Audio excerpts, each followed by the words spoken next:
एक संगीतकार को संगीत सीखने का प्रयास करना पड़ता है, अभ्यास करना पड़ता है। ऐसा थोड़ी है कितना भी महंगा इंस्ट्रूमेंट ला करके तुम्हारे सामने रख दो और बोलो कि बजाओ, यदि बजाना नहीं आता तो उस लाख के इंस्ट्रूमेंट की कोई कीमत नहीं हुआ करती है।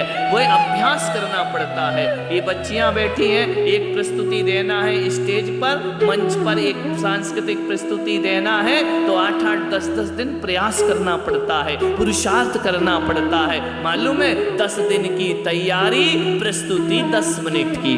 समझ में आया? 10 मिनट के लिए 10 दिन अभ्यास करना पड़ता है। तो अपने जीवन को यदि पुण्यमय बनाना है तो हमें जीवन भर भगवान की भक्ति करना पड़ेगी, तब जाकर इसका रिजल्ट प्राप्त हुआ करता है। आपको मालूम है आपके राजस्थान में ठंडी पड़ने लगी है? पड़ने लगी कि नहीं?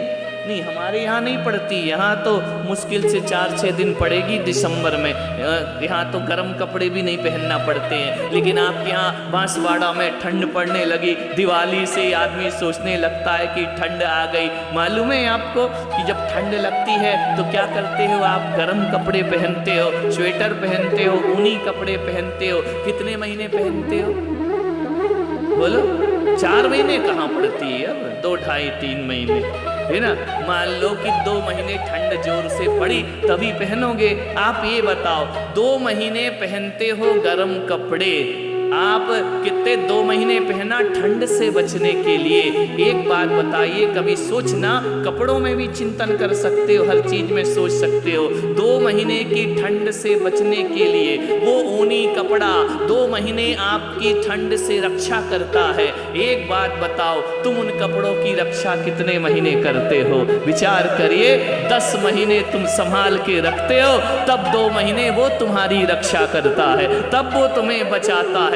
10 महीने संभालोगे तब 2 महीने कपड़ा तुम्हें संभालेगा। विचार समझ में आ रहा है ना? तो जो 10 महीने धर्म करता है तब धर्म 2 महीने तुम्हारी रक्षा करने को तैयार होते हैं। जीवन भर मान विचार करिए, ये फल है, ये फसलें हैं, ये अनाज है, इनको सुरक्षित रखोगे तब तुम्हारा पेट भरेगा, नहीं तो सुरक्षित नहीं रखा तो तुम्हारा पेट भरने वाला नहीं है। विचार करो, सोचना है आपको। ये जो आप जो गहने पहनती है ना महिलाएं, बड़े सुंदर सुंदर ऑर्नामेंट पहनते हैं, आभूषण पहनते हैं, मालूम है कब पहनती हो? शादी में, विवाह में, पर्युषण में, मांगलिक अवसर पर पहनती हो। लेकिन उनकी संभाल कब तक करती हो? जिंदगी भर प्राणों से भी प्यारा उन्हें संभाल के रखते हो, तब जाके आभूषण तुम्हारा सौंदर्य बना करता है। वही मैं आपसे कह रहा हूं, अपने धर्म को भी जो प्राणों से प्यारा संभाल कर रखेगा,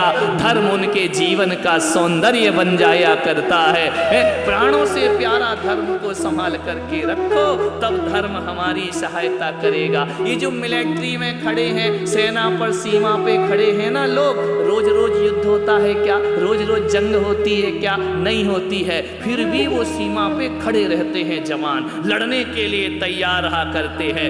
युद्ध तो कभी कभार 5-10 साल में, एक आध बार 20 साल में होता होगा, लेकिन एक बात याद रखना, सैनिक पूरी जिंदगी भर उस सैनिक की रक्षा देश करता है, तब युद्ध के समय सैनिक हमारी रक्षा करता। सीता ने पूरी जिंदगी भर धर्म का पालन किया, पूरी जिंदगी शील व्रत का पालन किया, बचपन से लेकर राम के घर जाने तक, राम के घर से रावण के यहाँ रहने तक भी सीता ने अपना शुभोपयोग नहीं छोड़ा, सीता ने अपना व्रत नहीं तोड़ा। ध्यान रखना, जीवन भर सीता अपने शील की रक्षा करती है, तब एक बार अग्नि कुंड में धर्म उसकी रक्षा करता है। ध्यान रखना, जीवन भर धर्म की रक्षा की थी सीता ने, तब एक बार धर्म। हम सोचते यार कि एक बार मंदिर जाएं और जिंदगी भर धर्म हमारी रक्षा करते रहे।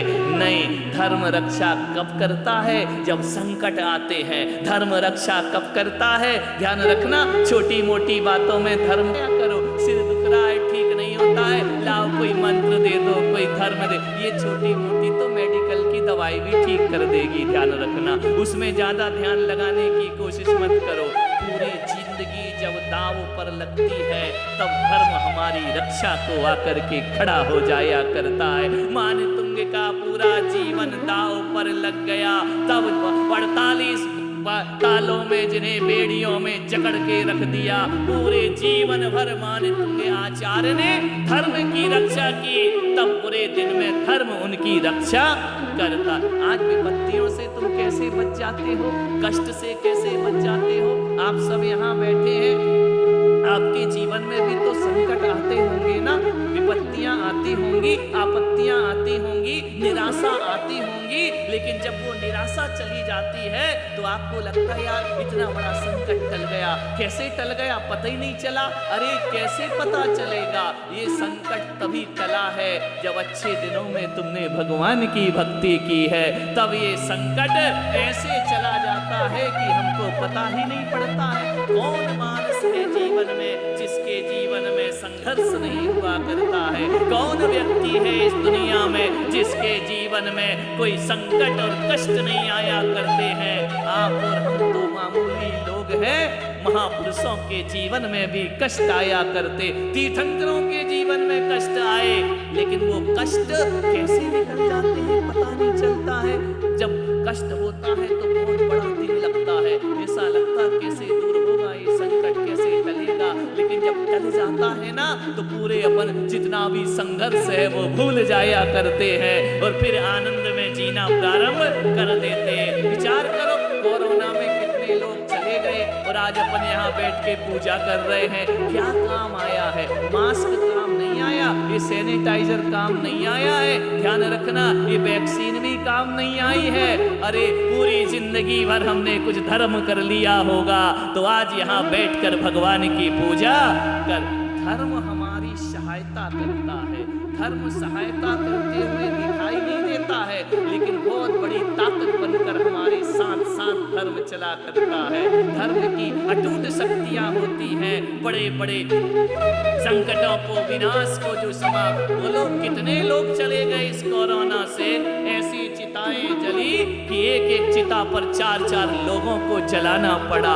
ऐसे नजारे इन आंखों ने देखे हैं। विचार करें, मैं बांसवाड़ा में था जहाँ चतुर्मास था, चारों तरफ आज इसकी अर्थी उठ गई, कल उसकी अर्थी उठ गई, आज वो चला गया, कल वो चला गया। चारों तरफ बल्लियों से हमारे मंदिर को चारों तरफ से बंद कर दिया। शाम को हम लोग फिर निकल के कमर्शियल कॉलोनी चले गए। ध्यान रखना, बड़ा अद्भुत नजारा था बांसवाड़ा का। एक भी दिन प्रवचन नहीं हुआ, एक भी दिन कार्यक्रम नहीं हुआ, कुछ नहीं, बस यही देखते रहे। आज ये गया, कल वो गया, परसों जवान जवान मौत हो गई। इन आंखों ने जवान मौतों को देखा है, हमने कानों से सुना है आज इसकी मृत्यु, कल इसकी मृत्यु, उसके बाद भी हम क्यों बच गए? क्या हो गया हमारे जीवन में? जरूर हम सबने कोई पुण्य किया होगा। यदि पुण्य नहीं किया होता ना तो हमारे नाम का शांति विधान हो रहा होता, लेकिन पुण्य किया है इसलिए हम खुद भगवान का शांति विधान यहाँ पर कर रहे हैं। नहीं तो अपने नाम के भी विधान हो सकते थे, अपने भी आ सकता था व्हाट्सएप पर हाथ जोड़े ओम शांति। ध्यान रखना, अपन ने तो सबको ओम शांति दी और अपन यहाँ शांति विधान भगवान का कर। ये पुण्य आड़े आया है। दुनिया से विदा हो गए, अपन आज सुरक्षित हैं, तो लगता नहीं है कि कहीं ना कोई सत्कर्म हमारे जीवन में रहा होगा। लगता नहीं है कभी ना कभी धोखे से भी सच्चे दिल से भगवान का नाम ले लिया होगा। लगता नहीं है हमारे जीवन को कोई ना कोई पुण्य हमने जरूर कमाया है। आज जो पूजा का पुण्य कमा रहे हैं, ना जाने कब हमारे काम आ जाए, ये बता के काम नहीं आएगा, लेकिन जब जब संकट होंगे ये पुण्य हमारा जरूर काम आया करता है। पुण्य कभी व्यर्थ नहीं जाता है, कोई अपना फल जरूर देता है, वह अपनी प्रतिक्रिया जरूर देता है। बस फर्क इतना है कि वह बताता नहीं है कि मैंने तुमने ये पुण्य किया, उसका ये फल है। लेकिन आज भी सफलता से जीवन चल रहा है, आनंद आनंद से जीवन चल रहा, पैसों का संकट आया, इस दिवाली ने वो संकट भी दूर कर दिया।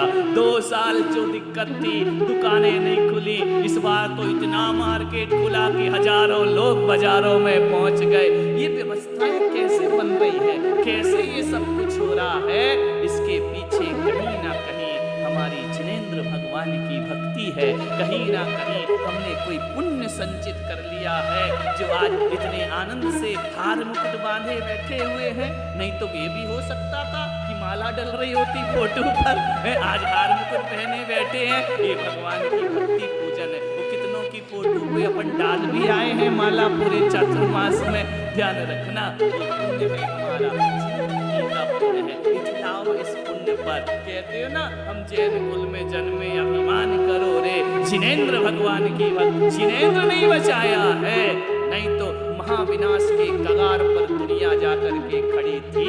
आज हम यहाँ हैं, हमारा पुण्य आड़े आ गया, हमारी भक्ति आड़े आ गई, उसने हमें संकटों से मुक्ति दिलाई है। ऐसी ही भक्ति करते रहो, पूजन विधान के अवसर मिले, अरे सारे काम छोड़ देना, पूजन विधान का अवसर कभी छोड़ना मत, आगे आकर के रहना। कैसे होते हो, जब कोई अच्छा काम होता है, हमारा नाम पहले हो, हमारा नाम पहले हो। पूजन जब धर्म का काम हो तो अपना भी होना चाहिए कि हमारा नाम पहले आना चाहिए, हम सबसे आगे आना चाहिए, हमें सौभाग्य मिलना चाहिए भगवान के अभिषेक का, हमें सौभाग्य मिलना चाहिए मुनियों को आहार देने का, हमें सौभाग्य मिलना चाहिए किसी साधु की संत की सेवा करने का।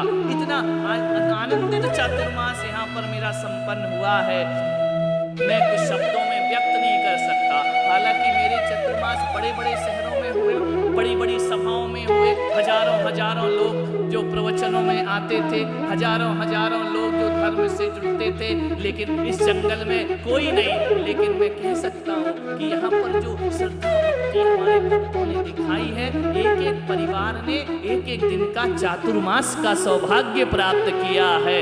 ये तो शहर में भी प्राप्त नहीं होता। आज हमारे अरिहंत परिवार को सौभाग्य मिला जिन शरणम तीर्थ पर, अकेले विधान का नहीं, आज का पूरा दिन इनके ही द्वारा संपन्न हुआ है। सुबह का आहार, सुबह की पूजन, भगवान का अभिषेक, शांति धारा, उसके बाद यह विधान, अभी शाम को आरती होगी भगवान की, जिनेंद्र भगवान की। एक दिन का चातुर्मास कम से कम अपनी पीढ़ी को कह सकते हैं हमने 4 महीने का भले नहीं कराया, लेकिन एक दिन का चातुर्मास कराने का सौभाग्य हमने प्राप्त किया। ये संत सेवा, ये गुरु सेवा कहाँ मिलती है? साधुओं की सेवा करने को दुनिया में बहुत पुण्य का योग होता है, तब संत सेवा हमको प्राप्त होती है। ऐसा सौभाग्यशाली परिवार, इसका सौभाग्य अखंड बना रहे, मैं आशीर्वाद प्रदान करता हूँ। ऐसे इनके घर में आज ये शांति विधान यहाँ पर हो रहा है। मैं तो यही कहता हूँ कि इस परिवार का हाथ, और जितने भी लोग बैठे, ये मत सोचो कि हमको आशीर्वाद नहीं दे रहे हैं, हम तो सबको देते हैं। मेरी समाज जिसका हम भोजन करते हैं, मेरी वो समाज जिसका हम पानी पीते हैं, हमारी वो समाज जो अपने बच्चों से ज़्यादा अपने संतों का ख्याल रखती है, हमारी वो समाज जो अपने घरों से ज़्यादा भगवान के मंदिरों का ध्यान रखती है, उस समाज का हाथ ऐसा रहना चाहिए, कभी भी ऐसा होना नहीं चाहिए। यही आशीर्वाद मैं प्रदान करता हूँ। दोनों हाथ लुटाओ, पुण्य की धरा है, पावन धरा है, बटोरो नहीं, लुटाना सीखो जीवन में। जो लुटाएगा उसके पास लौट लौट करके आएगा, जो जोड़ जोड़ के रखेगा चला जाएगा। इस आया था जब धरती पर क्या लेकर आया था, और जाएगा तो क्या लेकर जाए। ये पुण्य संचय